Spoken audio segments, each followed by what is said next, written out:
Okay, I'm going to get going. So just to start again, welcome everybody to this webinar where we're going to be talking particularly about our work in 6 communities across England and Wales and how the COVID-19 recovery grants will work in those places. So I'm Jill Baker, Director of Development, and I'm joined by Harriet Balance, who leads on our work in those 6 communities, and also Neil Shashua, who's one of our regional managers, and he's based up in the northeast. So welcome everybody. Before we start, I'm just going to hand over to Juliana to do some housekeeping. Brilliant, thank you, Jill. So good afternoon, and thank you again for joining us on Zoom.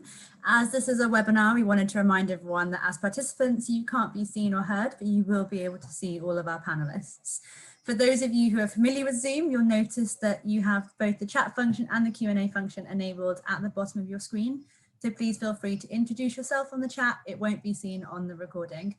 We are recording this session today, so the recording won't show your organisation name or your individual name, or any written questions that you ask. Those won't appear on the screen. The second part of this webinar is dedicated to Q&A, but feel free to use the Q&A function throughout the webinar to submit your questions. You will be able to anonymise these by clicking the Ask Anonymously button in the Q&A box. If you see a question that you're interested in and would like an answer to that, then please do vote for this question and we'll do our best to answer that. Any questions that we can't answer today will be followed up and answered in our FAQs as well. Thank you very much. Back to you, Jill. Thanks, Juliana. People are joining this call from all of our 6 communities, and I just wanted to share with you that I know that Juliana's sitting there in her sleeveless top, and I've just had to put the heating on because it's so cold. So I'm sure between us we've got a range of temperatures. Okay, so first of all, before we go into the detail, I just wanted to talk about the eligibility criteria for these grants, because unless you meet the basic eligibility criteria, there is no point in applying because you won't get through. This fund opened on the 3rd of August. It closes on the 11th of September. We're offering £50,000 unrestricted funding over 2 years.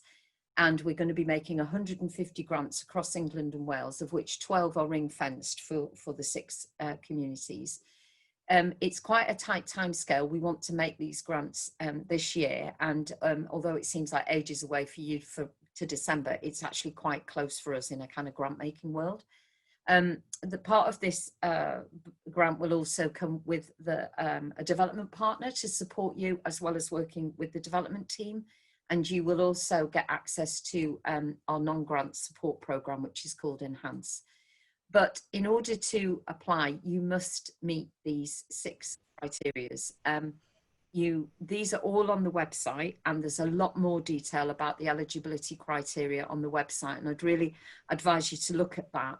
I know as well that yesterday Juliana sent the link for you to join this webinar, and also suggested that you looked at the webinar that happened on Tuesday of this week, which was a lot of detail about the actual criteria, how the grants will be assessed, the role of the development partner. And we'd strongly advise you to look at that webinar, particularly the first 30 minutes. So that is our basic eligibility criteria. And I'm now going to hand over to Neil to talk through some of the other things that we'll be looking for in applications. Okay, Neil, thank you. Thank you, Jill. As Jill said, what I'm going to focus on now in a bit more detail there are our eligibility criteria. Now that covers the work of the charities that we're looking to fund, both in terms of the people they support, as well as the way in which they support them. And just to reiterate what Jill said, it's really important to read these and to make sure that you meet them, because there's no point in applying if you don't. So a term that you'll read on our website, in our application forms and our guidance, is complex social issues. We've identified 11 such issues which we know have a significant impact on people's lives, and it's on these we target our funding. This slide shows, in alphabetical order, our 11 complex social issues, or CSIs for short, which make up our funding priorities. We are looking to fund small charities that support people experiencing one or more of these complex social issues.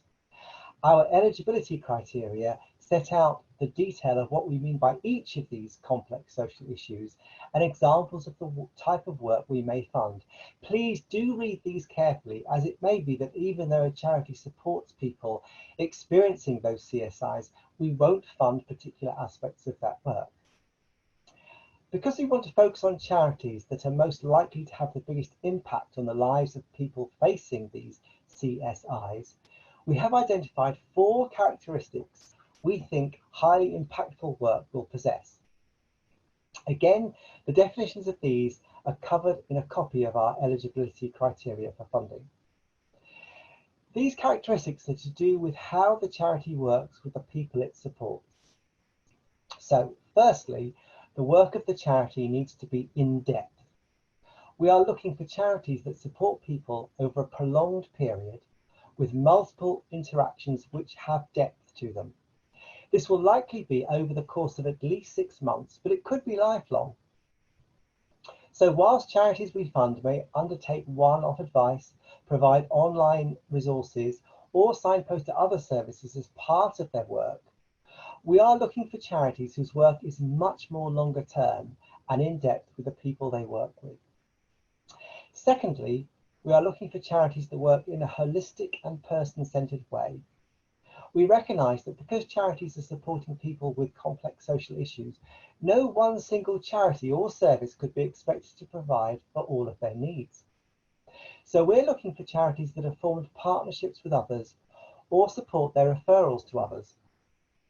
This includes assessing people the charity works with to identify their specific needs and putting a comprehensive plan of support in place. So, for example, for this reason, we are unlikely to support a charity which provides only counselling appointments and nothing else. Thirdly, we fund work which is specifically targeted at people affected by one of these complex social issues to help them overcome, address, or manage that particular issue. Charities we fund will know who they support, understand their needs and their demographics, and proactively seek to help them. And more, they will actively involve the people they support to shape and perhaps even provide their services.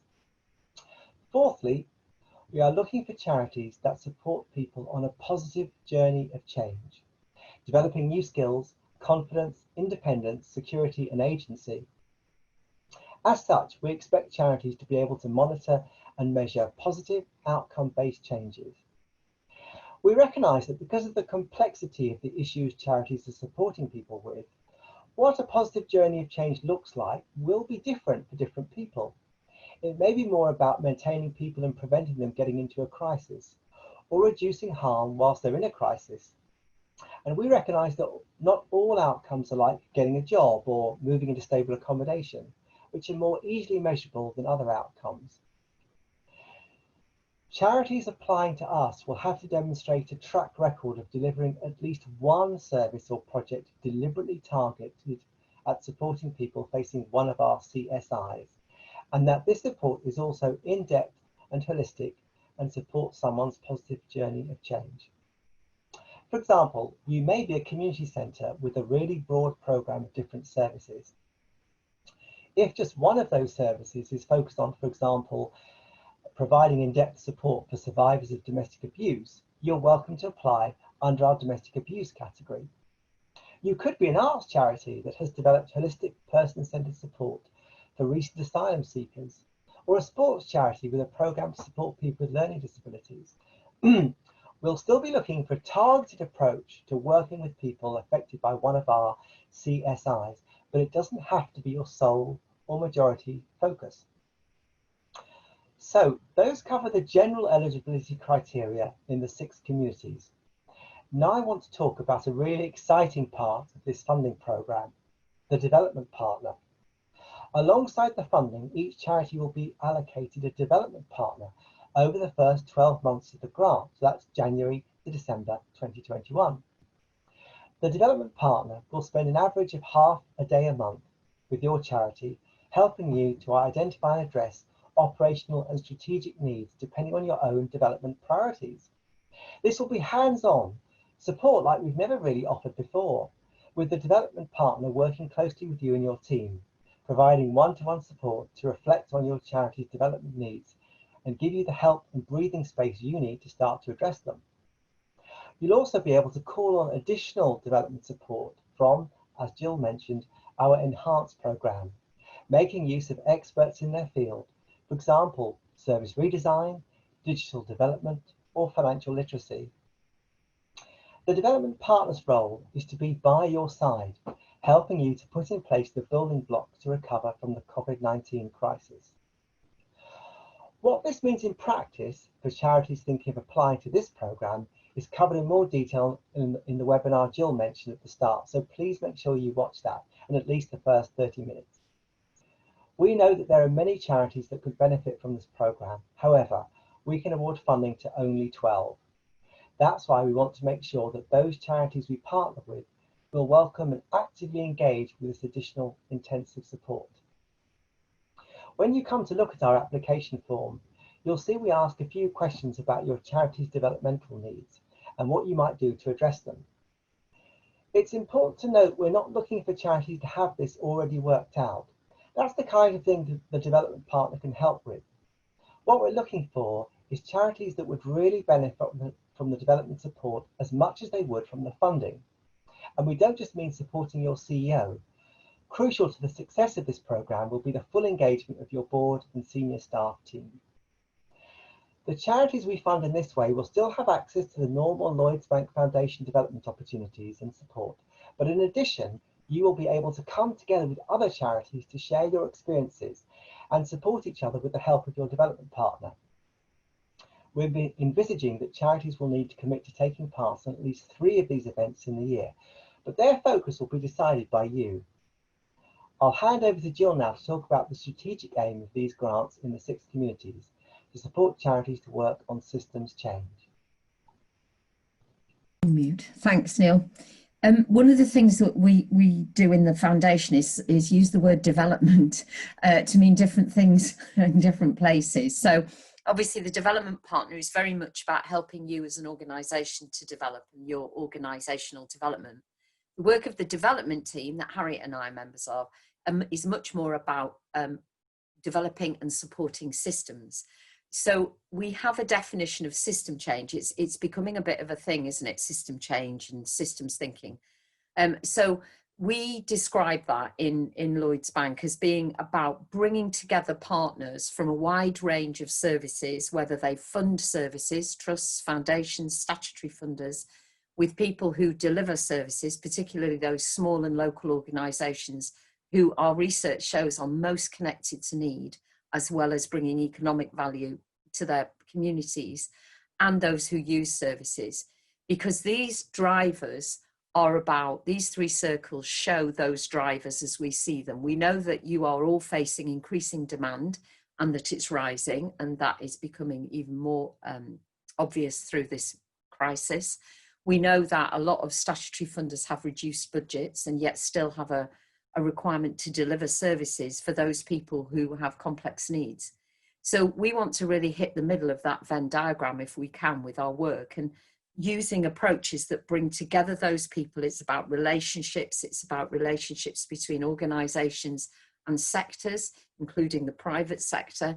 It's also about recognising and working with power dynamics and support and work to look at things like commissioning in a different way, and if we can do that in a more equitable way, so that actually it's less about commissioning a service or having a contract with someone. It's much more about all those players in that community working collectively to create the services that that community needs. And we start with the assets of a place. We start with the strengths and what's good about this place and what have you got here and how can we help build those up. We also are committed to staying with this work through difficult times, because making those changes isn't easy. And we know there may be some difficult conversations that have to happen, but Harriet and her team are committed to supporting that and sticking with it through tough times.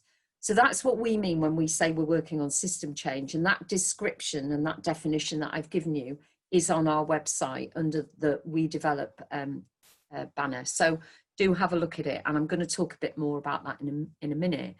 But just to say that what that led us to was to work in your 6 communities, and our work is being focused around these 3 smaller circles. So right at the start of the development team's journey, we've only been here a couple of years, I went out and spoke to a lot of small charities across England and Wales, and the thing that everybody is always tested about is resources, money. And so we started a piece of work looking at how we could support financial resilience and income generation. But even before the pandemic, it became clear that that in itself isn't enough, and that we needed to really bring together resources, approaches, ideas from across the sector and across sectors to really think through what organisational resilience looks like. And we've now got to a point where we have a programme that we're going to be piloting in some of the 6 communities, which looks at mission, people and money as the kind of cornerstones of organisational resilience. The second bit of the circle, work with the bank, and all of these are connected, is LBG's Lloyds Banking Group. And we have a member of our team, Kay, who's worked for a number of years on bringing people who work for Lloyds Bank together with charities to share their skills. I'm sure all of you, just like I and Harriet both used to run small charities, have had very well-meaning people turn up from local businesses wanting to paint the office or dig the garden. But actually what I really needed at that time was some support about a really tricky lease that I was trying to negotiate. So because the bank is very large and has a lot of people and a lot of departments, it has a lot of skills. So Kay has worked over the years to link those skills to the communities and the charities that we work with. What we've found about that is that that is really helpful to the charities, but really helpful to the employer as well. So again, working in your 6 communities, we want to bring that work and that experience into your communities and start to bring in the local business sector to see how they can support that sustainability and that resilience in the community sector and ensure services are there for the long term. And then the last bit is really about that work with other funders. So how do we get, whether they be your local community foundation or other local trusts and foundations, particular to your area, bring them together with statutory funders to think through how they resource those services collectively, rather than just kind of resourcing and funding things in discrete blocks. So when we were doing this work and this grant programme came about, we thought it would be really interesting to see how we could link some grants to this systems work. As a development team, we don't actually ever put our hands on the grants. They don't let us. We're not clever enough for all of that. But what we're really interested in with these grants is, do they help by bringing in this potential 100K for 2 years to your community through 2 grants? Can we help that systems change work to really click into place? And when we say that, what are the kinds of things that we'll be looking for? I'm very aware that it could sound like this is another hoop for you to jump through. So when I go on to the next slide, these are the kinds of things that we're looking for. They're not criteria you have to meet. And I'll give you some examples, but you may well have examples of your own. So we don't want people to think that there's another set of hoops to jump through. It's just that we're really interested in how you are working together and with your system. So the kinds of things that we're looking for in our service system change work is, we're looking for organisations who are actively participating with statutory partners at an influencing level. So you may be on a specific issue-based partnership, or you may engage with your health and wellbeing board, or whatever your local arrangements are for those kind of networks, bringing together people who are delivering services. You might also have exchanges of information outside of those formal partnerships, or they may have led you to create new partnerships that you didn't think of before. And also, I think Neil alluded to, or the eligibility criteria definitely alludes to, referral pathways between organisations. We know sometimes they're not that formalised, so that kind of, but how do you ensure that holistic offer where people are not just kind of signposted onto things in the hope that they'll get there? How are you managing referrals, and how are you managing to ensure people get the services they need? The second one is, we're aware not all of our 6 communities have a local council for voluntary service, but there are those kinds of arrangements. So where those exist, we're really keen on hearing how you take part in those. Do you do training? Do you go to networking events? Are there events for local chief execs of small charities? How do you work together? Those kinds of connections across the system. The third one is just a statement that you will work with us really in the development team as well as with your development partner, and engage with us and come with us on the journey that we're going through in our 6 places. We also are keen in that to have people that think about themselves as being in that system, in that place, not just their own organisation. And with the others on this list, what we're looking for in your application is just some examples of how you're doing that. There is no kind of, we don't have the answer. We're looking for those interesting thoughts, ideas, partnerships, things that you've put together. And the last one, again, we know in some areas people haven't even identified their recovery priorities post-COVID. In other areas, they might have been decided, but you might not have been actively involved in them. You might have a Build Back Better or a Reset Recovery, whatever it is called locally. But if it is possible and you are engaged in it, what is it you're doing in that? How is it working? What did you learn through COVID about how to work collectively with system partners? The definition of system change and those examples will be uploaded to our website after this webinar, so you don't need to remember all of them. But that's just the kind of thing we're looking for. I think the other thing just to mention at this point, in case I forget, is the application form hasn't got an obvious place for you to tell us your story. Just put it in the section of the application form that makes most sense for you. We've tried, I know my colleagues in Grantmaker have tried to keep the application form really simple and really short. So don't worry that there isn't a section that says, tell us about your system change work. Just get it in there somewhere, maybe around the part that's about partnerships. So that's kind of the sorts of things that we're looking for these particular 12 grants. And we're really interested in your ideas and thoughts on your applications about how you'll do that. So to finish off, I'm going to hand over to Harriet, who's going to talk through where we're at in each of the places. If you're there, you may know some of this. I know some people on the call are actively working with us already. So Harriet, I'll pass over to you. Thanks very much, Jill. So as Jill said, we've been engaging with your 6 communities across England and Wales since last year, but we're really in the early stages of this long-term work. I'm just going to speak a bit about what's happening in each of the 6 communities because we thought that would be helpful for you in terms of thinking through applications and just knowing what's happening if you're not already engaged with it. So I'll just tell you a bit about who we've been working with so far and give you a bit of a flavour. It's worth just noting as well that each of the places is really at a different stage with us in terms of when we first began working with them, and also factors around local context and timing. And obviously a huge factor in where we're at with this is what's happened this year. So the impact of the pandemic and the lockdown and the pressures this has placed on our partners in each area. Although it's delayed some of our longer term work, what you'll hear reflected in what I'm saying is that while it's been happening, we've continued to build relationships with partners during this time. So while our longer term focus still applies, our work this year has been a bit different to what we thought it would be.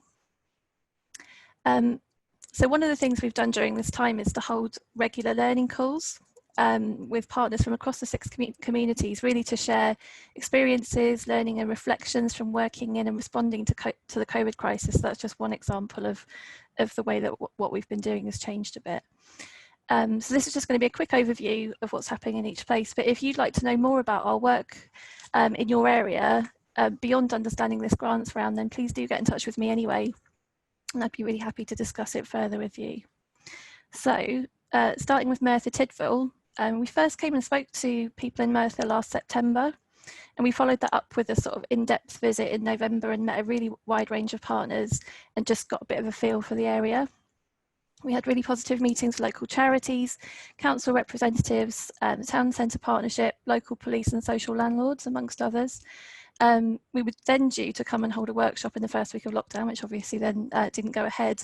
But since the crisis hit and we went into lockdown, we've been doing things like joining some of the local COVID response calls, staying in touch with a key partner of ours, Voluntary Action Merthyr Tydfil, and some of our other local partners, and just kind of getting to meet a wider group of people. So for example, I was recently invited along to meet the youth cabinet. We're currently also looking to pick up our longer term work and talking to Voluntary Action for Tidville about how some of our work might be helpful. So some of those things Jill was talking about our sort of wider offer in thinking through some of the challenges for the local sector in the wake of the pandemic. In Telford and Wrekin, we first came and spoke to partners, I think, last October, and then followed up with a visit there before Christmas, where we met partners across the voluntary sector, CCG, local council, private sector. We visited charities and local community centres, spoke to the Chief Officers Group and the CVS. We also then had plans for a workshop, which we've also postponed during lockdown. But are now working with partners in the area to design a series of online workshops whilst we can't be face-to-face, so that we can collectively agree a focus for the work we'll do together, and we're really excited to get started on that, as you can imagine. In Holton, we've had really great support from Holton and St Helens VCA and the local council. Initially, we went to speak to some of the local strategic boards, including the Health and Wellbeing Board. We then came to Holton in March. We managed to get in just before lockdown and met and engaged with a really wide group of people, including the CCG, Public Health, social landlords, VCSE partners and the Chamber of Commerce. And then during lockdown, we've been joining some of the local COVID response calls through the VCA, which have brought together the voluntary sector and statutory partners. We've also begun some work with the VCA and the Chamber of Commerce to look at building connections between local businesses and voluntary sector, again along the lines of what Jill described from our experience of working with Lloyds Banking Group. In Great Yarmouth, we initially engaged with the strategic director within the local authority, and we came and spoke to the locality board and engaged with partners in the CCG, Public Health, Community Foundation, Voluntary Norfolk, community development team within the council, and more recently with a group of voluntary sector partners who've been communicating and sharing support and information during lockdown. And we're currently engaging with some local partners on some discussions that are happening around homelessness services in the area. In Redcar and Cleveland, we're in the really early stages of our work with the local area. Our discussions began with partners in Public Health and the Community Foundation last year, as well as VON and Redcar and Cleveland Voluntary Development Agency around the access funding that was awarded at the beginning of the year. And then subsequently, we've begun to get to know the voluntary sector consortium in the area and to understand some of the local context. Lockdown hit before we were able to come and meet a wider range of partners in the area, so we're now looking to pick this up virtually. And finally, in Bolsover, we initially engaged with the local strategic partnership there, and we came to visit and get to know the area last September. We were actually able to get to the stage of holding a workshop in January. This was the one we managed to do before lockdown. And we were in the middle of developing the outcomes of that further when the crisis hit and we went into lockdown. So understandably then our local partners were dealing with the crisis response. So during lockdown, we've been engaging with Bassett Law CVS and working to develop some additional support offers to assist in their work in supporting the local sector in Bolsover. We've also been joining fortnightly strategic calls with the strategic partnership and looking at how we can pick up the outcomes of our January workshop again and plan our next steps. So that was a bit of a whistle-stop tour, but as I said, beyond thinking about the grants, if you would like to discuss further or you're a charity based in the area, be really happy to pick up with you separately. And I'm now going to hand back to Jill, who's going to share a bit of our thinking around participatory grant making. Okay, thanks, Harriet. Just something else I wanted to just be clear with everybody, I think you probably are, but we mean the local authority areas of Redcar and Cleveland, Telford and Wrekin, Bolsover. I say that because we've confused ourselves a couple of times by very lazily going, oh, we're working in Redcar or we're working in Telford. And people then thinking we mean just those towns, but we're actually talking about the district or the unitary authorities, just so you're clear. So yeah, participatory grant making, we want to just share our thinking with you about it and how we might use that in the grant making process. We've been working with someone at the National Lottery Community Fund who's been studying participatory grant making for a while, and in fact they've done some of it at that fund. And she's actually been around the world and looked at many different models of participatory grant making, and she's been acting as a bit of an advisor for us. So we're going to discuss with the people that we're working with in each of the 6 areas about whether we should do something to involve them more directly in the decision making around these grants. This is because we want to share power, and also because one of the models of participatory grant making is almost the replica of how we design systems change, people with funds coming together to agree how resources spent. So it kind of makes sense for us to try it out. Having said that, we're just sharing that information with you. It doesn't mean you need to do anything different than you would have done in your application. In a way, it's an almost behind the scenes process. If we do go ahead with it, we will let you know, of course, at the assessment stage, and also we would learn from that and learn how that might be integrated in other parts of the organisation if it was successful. So that was just the kind of the final thing. And I keep saying it's the final thing, and this really is. Just there is no need for you not to submit your application until the deadline. You can submit it as soon as you're ready to. So don't think you have to wait until that cut-off date. That's absolutely not the case. So we are at the end of our presentation. And so please, if you do have questions, use the chat function. I say that like I know what I'm talking about, but Juliana can guide you through, but I think it's on the bar at the bottom or the top. And then Juliana will help us do those, answer those questions. Juliet, should I stop sharing my screen now? You can do, Jill. Yeah, that's absolutely fine. Thank you so much. If you do have any questions, and you can pop it in the chat function, or you can pop it in the Q&A function on the bottom of your screen, and our panelists would be more than happy to answer any questions. So we'll open up the space now for you guys to add anything in, either in the chat or the Q&A, and we'll get on with answering those for you. So we have absolutely no questions. That must have been so well presented, guys. I think that's all I can say. You spoke too soon there. We've got a question coming in, but understanding, so we basically a question about the 50% rule, that just about working within the CSI. So that came through in the webinar. So can you explain a little bit about the 50% rule, that what's different between the other ones and this one? Neil, do you want to do that one? Happy to, thanks, Jill. Yeah, so looking at your question, thank you for that, which is, did I understand correctly that we don't need to meet the 50% rule, just work within the CSI?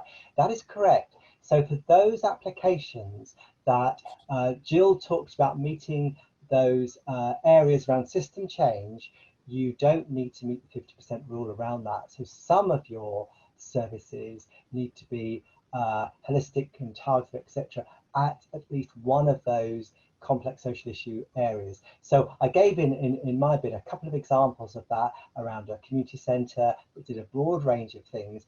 We wouldn't, for these grants, these 12 grants, expect 50% of that community centre's work to be around supporting survivors of domestic abuse, but some of their proportion would be working in a holistic and targeted way. I hope that answers that question. God. There's somebody else has asked a similar question saying, does the 50% issue for funding have to be the charity as a whole, or can it be a specific project? So for these 12 grants, we're not having 50% rule. So so for talking about these, for our general grant making around COVID-19 recovery fund, we would expect the charity as a whole to meet the 50% rule, i.e. 50%, more than 50% of your work as a whole charity needs to be about that work. Now, we might look at that in terms of the number of beneficiaries or the funding that's restricted around that, but actually for these 12 grants, the 50% rule does not apply. Cool. Thanks. Shall I just crack on, Juliana, with them? So this is also from Neil, I think. Would the successful applicant be able to choose their development partner? No, they wouldn't. So we will be recruiting development partners in the next few months, and they will have a broad range of skills, and they'll be able to bring in others. But there will be one development partner per region, per our region, plus Wales. So that person, that development partner, would be your primary contact around development needs, but you'll also have touch points with the People and Communities programme, which we're talking about now, around that too. Great. Okay, there's another one that says, is there a balance you're looking for in assessing applications between what we're asking for in terms of what we want funding for and how able we are to support the systems change work? Often small organisations see themselves as having limited capacity as influencers. Harriet, do you want to answer that one, or do you want me to answer that one? Sorry, just a second.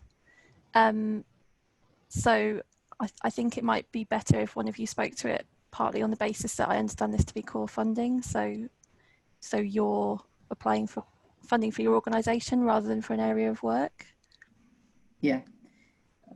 Yeah. So this is unrestricted funding. This isn't for a project. This is money to help you do what you do best. So in doing that, we hope that that will actually help you have a bit more capacity, that plus the development partner relationship to help you think through those things and working with us. I know it sounds like a lot, but it isn't like that in reality. We don't turn up making demands.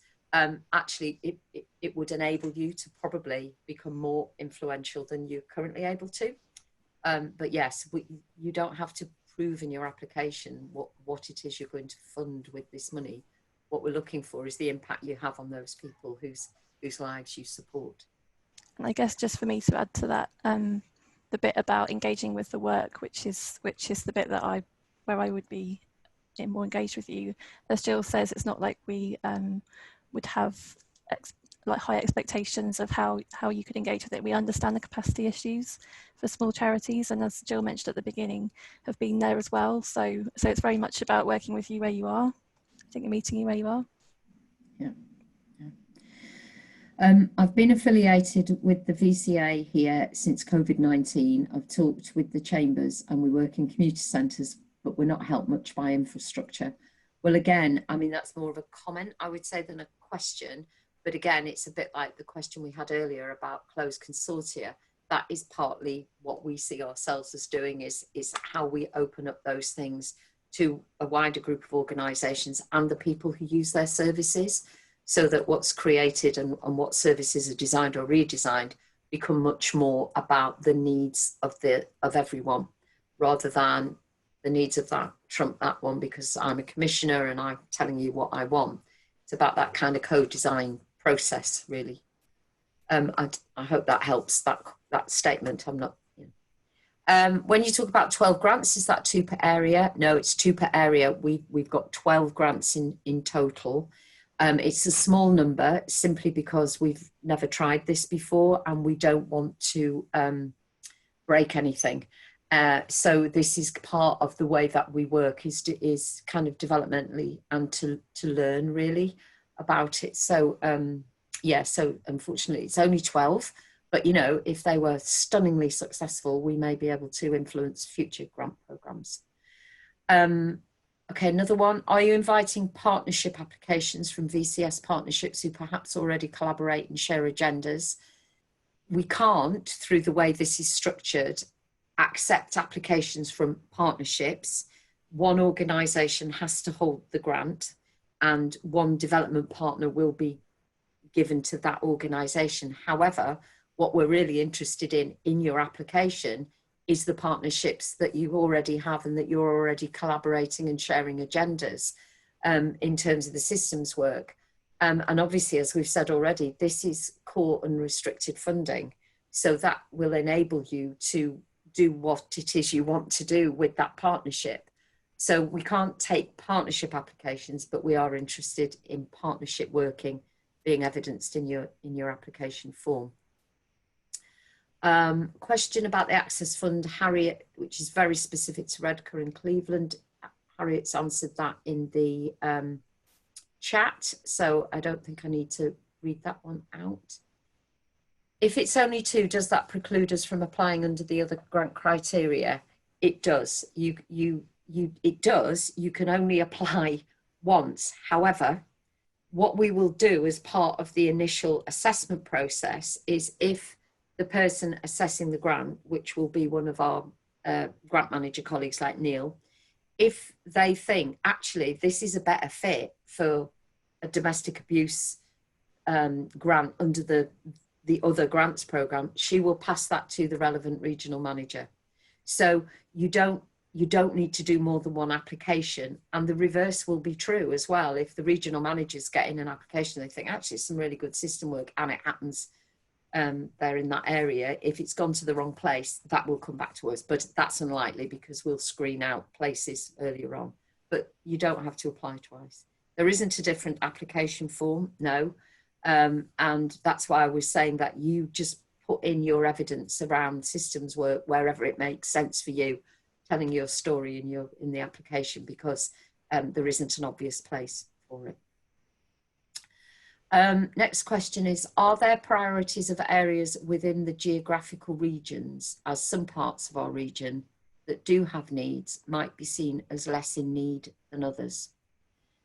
So when you say geographical region, do you mean the local authority? Because so you've got some parts of our region that do have needs might be seen as less in need than others. We're looking for applications from those 6 local authority areas, and when you go onto our website, you will be asked which local authority you sit in, you're physically based in, and that will be what tells us where you are. And if you are in one of those 6 areas, we will look at your application. If you mean the region, this program will not fund out of those 6 local authority areas.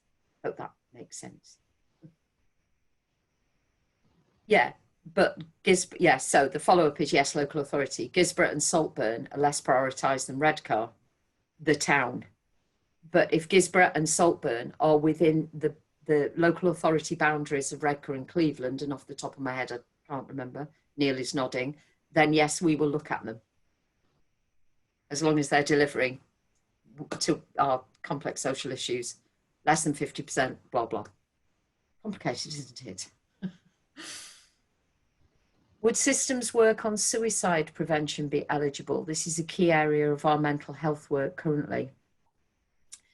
The systems work that you're doing would be a good example to put in an application of how you're working in the system, because we are still evolving. We're still working with those 6 communities, and the priorities for those 6 communities are still evolving. So Harriet mentioned that she's doing some work in Great Yarmouth around homelessness, and because that is emerging as a post-COVID priority for that area. So it's eligible because it's the systems work we're interested in. The suicide prevention as part of your mental health, as long as you can evidence that you are delivering, as Neil explained, a program for mental health, then, and the other things apply, it's over 17s, then yes, we would look at that, because the system will be working on it collectively. See what I mean? I think that was a long way of saying yes, really.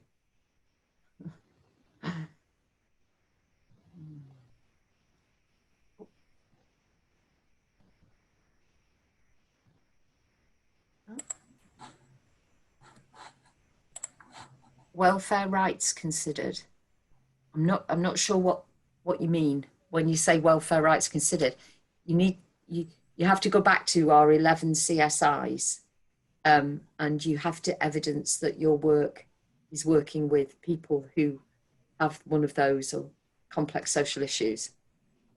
Welfare rights isn't a complex social issue. I realise welfare rights is a part of service delivery, but we wouldn't specifically fund a welfare rights response unless it was linked back to a complex social issue, targeted group who worked holistically in depth and supported change over time. Neil's nodding. This is very reassuring. You're absolutely right, Jill. That's right. So welfare rights advice or advocacy to tribunal, for example, would, as Jill says, be part of that holistic and person-centered support, but would not be the only way in which you were doing it. And as part of system change, we'd also look at, well, how is the information you're getting about the needs of the people you support, how are you using that to influence the system? How are you sitting down with the homelessness unit of the local authority, food poverty organisations, energy poverty organisations, etc., to influence them and to shape their understanding, and how are you learning from them around that, to have some sort of collective work around that? I think I've answered that question about partnership applications from VCS. I've already answered that one. Juliana's telling us off, but we'd answered it. So. Oh, you're welcome, polite person who said thank you. You're all welcome, whether you said thank you or not. I feel like I've offended somebody now. Okay. I'm looking at the when you signed on to this webinar via Eventbrite, all of you put down what you're hoping to get out of this session. So I'm quickly scanning those, and I think we've covered an awful lot of those, but I just wanted to check if there are things you think that haven't been covered. Oh, here comes some more. Yeah, absolutely. So due to the small number of grants available to each area, would I be right in thinking that you'd be looking to fund organisations that are core to the local VCSO network rather than one delivering for a particular need, which still may cross-cut across the needs of other VCSO service users' needs? I'm not entirely sure I understand that question. Does Harriet, Neil? So I can see that, for example, in a relatively small area with a limited number of charities in it, an organisation that focuses on a particular complex social issue area maybe have a reputation or capacity or influencing potential that it's seen as core to the local VCS network. Right. So I can imagine a mental health organisation, a domestic abuse organisation, for example, having the capacity where it takes on leadership roles within the sector in that particular place. We are looking, however, our eligibility criteria are focused on a complex social issue area. So absolutely, we would support, for want of a better phrase, anchor organisations within the locality. However, that organisation does need to apply to us under the basis of one of the 11 complex social issues. Because we're not looking for that organisation to major on that complex social issue necessarily, then that gives you a lot more scope around this. Yeah, okay. There's another one that says, would mental health issues that impact adults but may link to family children's needs be something that would be considered? Yes, this is the sort of question we do get quite a lot. It's a very good question, because our work, other than a certain one or two specific cases, is funded on the 17+ group, but we do recognise that adults who have children, and lots of adults do have children, you can't separate them. It's really around, we don't kind of separate them and so on. However, the focus of the work is about your support for the adults. That might mean that could be around their parenting skills, their capacity around supporting their families, addressing food poverty, addressing other sorts of poverty, etc. But the focus is more on adults. So, for example, we often do get charities that are majoring on supporting under 17-year-olds, and they do some work with the parents. Our focus here really is much more around the adults, so that's something to think about. Any more? Just to say, I did mean to say at the beginning, I forgot this as well. You don't have to sit here till 4 o'clock. If you've had your questions answered, if you've got the information you need, feel free. We will be here till 4, but you don't have to sit here looking at us, looking at you until 4 o'clock. So if you've had, just if you are going to go, we are going to send you a couple of feedback questions. It would be really useful for us to just know how you found this and whether it was useful, that kind of thing. So if you could fill in, that would be brilliant. But yes, thank you. And if you are going, thank you very much for coming and giving us an hour of your time. So, oh, she's got feedback in progress. See.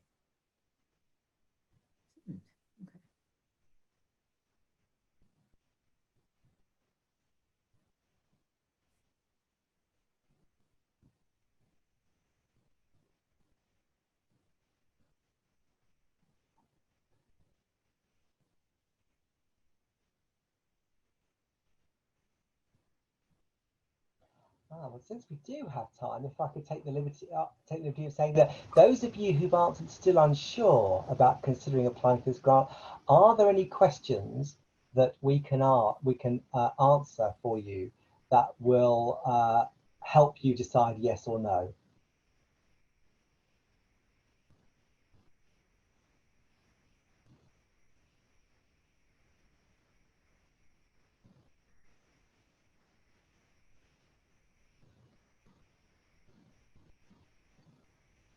Nobody's answered, I don't think.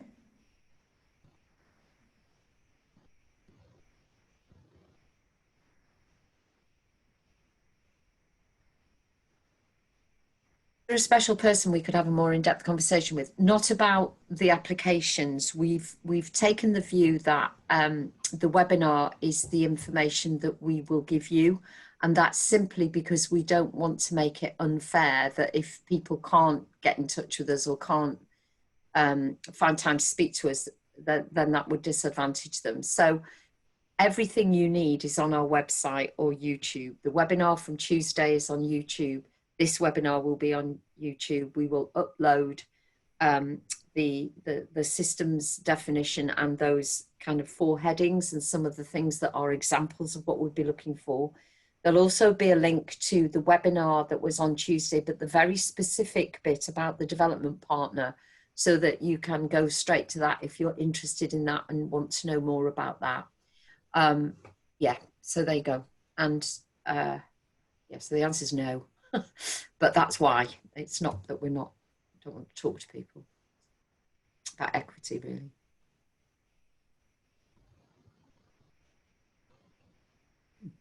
Okay. Well, it's great to see on the polling that a few of you are thinking of applying. That's great.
Okay, everyone's voted, and I think some people have left, have they, Juliana?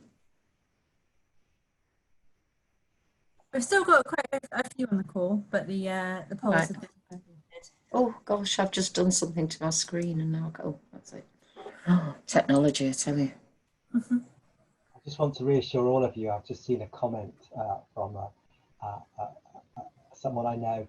Is this the point at which Neil gives us a song? And I want to reassure you now that it isn't, and it won't be. Having said that, yesterday I did break into song during a Zoom meeting, but that's with my scout group. The song was, it's a really good one, it's a 1930s musical song, Don't Jump Off the Roof, Dad. I know it's so well. It's lovely, isn't it? It's lovely. So if you go to get a chance, do listen to it on YouTube. But only after you've listened to Monday's webinar on YouTube, at least the first half now, or revisit this one Someone again. wants a duet now. Yeah, someone's. See, now we're taking requests. Really? Yeah, well, that's very sweet. Careful what you wish for. Yeah, I'm an E flat major. Okay, I think everybody's voted on the poll. Thank you very much for that. That was very helpful. I think we haven't got any outstanding questions. Thank you all for those of you that have made very positive comments in the chat and thanks and things. And we definitely look forward to seeing some applications from our 6 communities where we are very happy to be working and looking forward to continuing to do so in the future. So with that, I think, Juliana, you can end the meeting. Thank you very much, people. Enjoy the rest of your day.